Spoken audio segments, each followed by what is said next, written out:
Ahoj, řekněme si něco o tom, co vás drží zpátky při zotavování se z úzkosti a proč to tak je. Takže jdeme na to.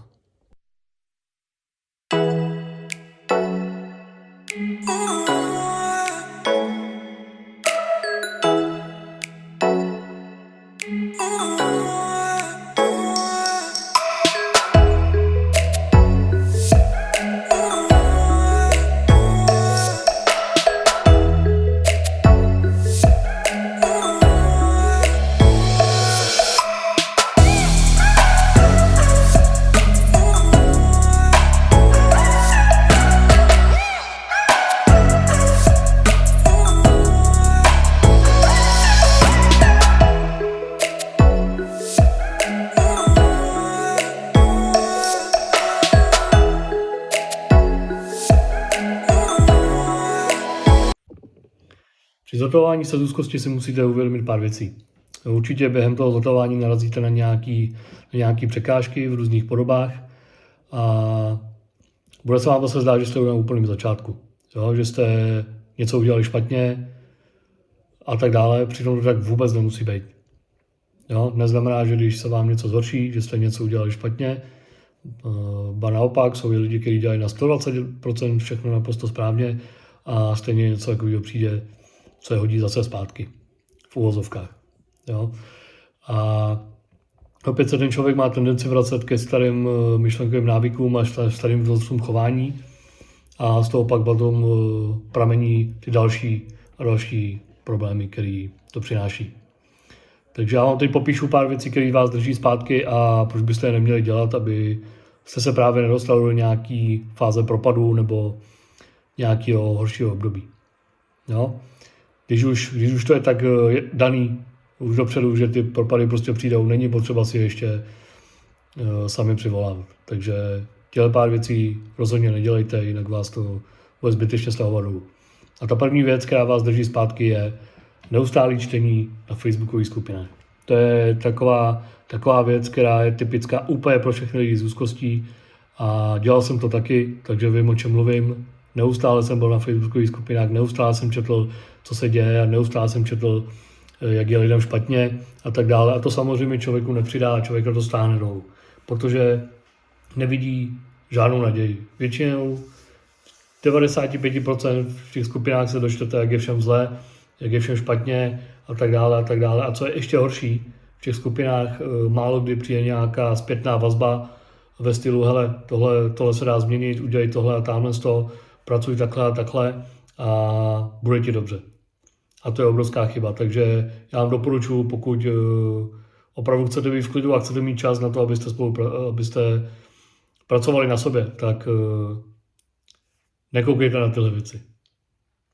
Jo, opravdu jsou to věci, které vás můžou stáhnout dolů a zbytečně vás budou držet v nějakým modu ve smyslu nikdy se z toho nedostanu a tak dále. Takže pokud vám měl něco doporučit, tak určitě nechoďte do těchto skupin a zbytečně tam nečtete ty špatné věci, protože vás to stáhne dolů. Já chápu, že třeba chcete pomoct někomu a tak dále, ale pokud vy sami nejste psychicky v pohodě, tak rozhodně vám nedoporučuji ještě pomáhat někomu jinému, protože s tím člověkem potom se budete navzájem stahovat dolů a nedělá to vůbec žádnou dobrotu. Tohle nechte na lidi, kteří jsou dál než vy a kteří umějí těm lidem pomoct a věřte tomu, že u nás ve skupině my se snažíme každému pomoct, opravdu i když toho času není moc, ale každému, komu můžeme, tak určitě pomůžeme a snažíme se o to.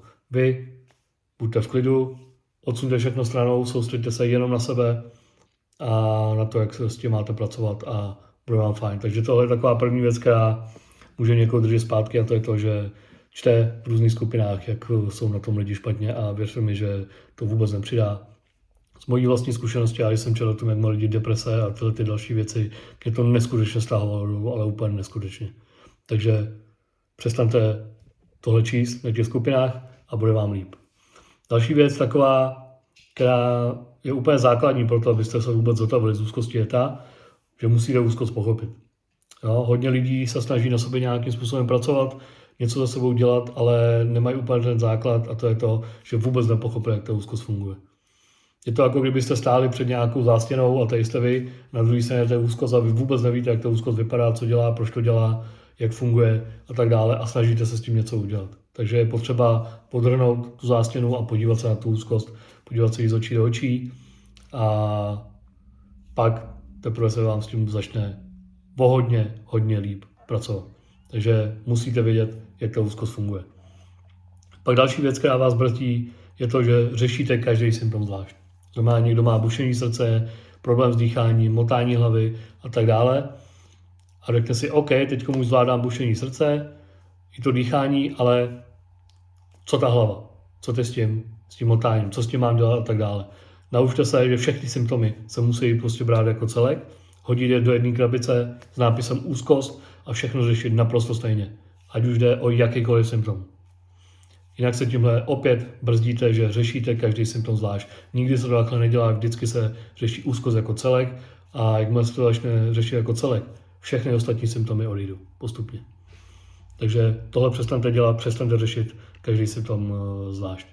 Další věc, která vás brzdí, a to je hlavně u lidí, kteří jsou na úplném začátku, čekáte, že všechno rychle odezní, že vám hned bude dobře. To je největší chyba, kterou můžete udělat, protože ani tahle metoda, ani žádná jiná metoda, neexistuje žádná metoda na světě, která by fungovala automaticky a okamžitě. A rozhodně ne u lidí, kteří jsou v úzkosti měsíce a roky. Rozhodně vám nic nepomůže lusknutím prstu. Každá metoda, každá terapie, která existuje, tak chce svůj čas a hlavně musíte být u toho trpěliví, než uvidíte nějaký efekt.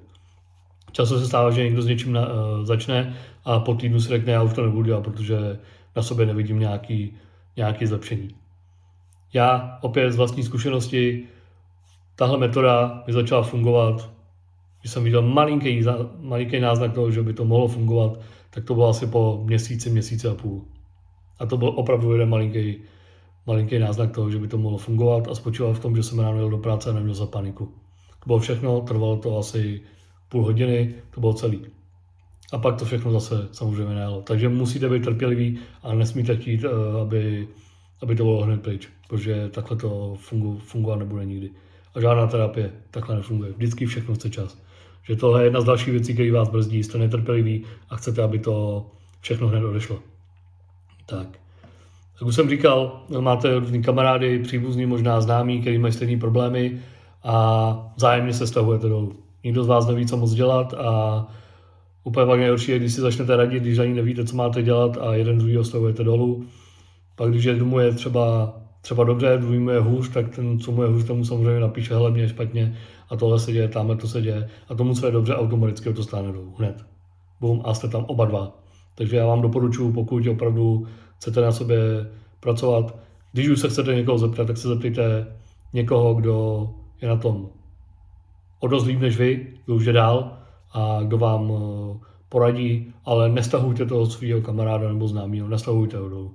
Já vím, že to zní hrozně, že člověk potřebuje nějakou podporu a oporu, ale pokud už potřebujete nějakou podporu a někoho, okolo se můžete opřít, vždycky si najdete někoho, kdo je dál než vy a nebo třeba ani ty problémy nemá. Někoho, koho prostě nestáhnete dolů a kdo vás bude držet tak nějak na úzdě. Takže tohle je další věcí, která vás může držet zpátky, to, že se jeden druhýho, i když nechtěně, já vím, že to neděláte schválně, ale nechtěně prostě stahujete dolů. Tak, opravdu pokud přestanete dělat tyhle ty chyby, tak se všechno začne lepšit. Je to opravdu o tom udělat si čas pro sebe, začít na sobě pracovat, odpoutat se od těch špatných věcí, protože ty špatné věci, když máme úzkosti, nepotřebujeme a my potřebujeme hlavně naději. Potřebujeme vidět lidi, kterým to jde, potřebujeme vidět lidi, kteří se z toho dostávají, kteří na sobě pracují, kteří na sobě vidějí pokroky. Tohle my potřebujeme vidět. My nepotřebujeme číst o tom, že je lidem hrozně, že je lidem špatně a že se jim nechce žít a tak dále. Já vím, že pro ty lidi, kteří to píšou, je to strašně hrozný a je to složitý a chtějí nějakou oporu.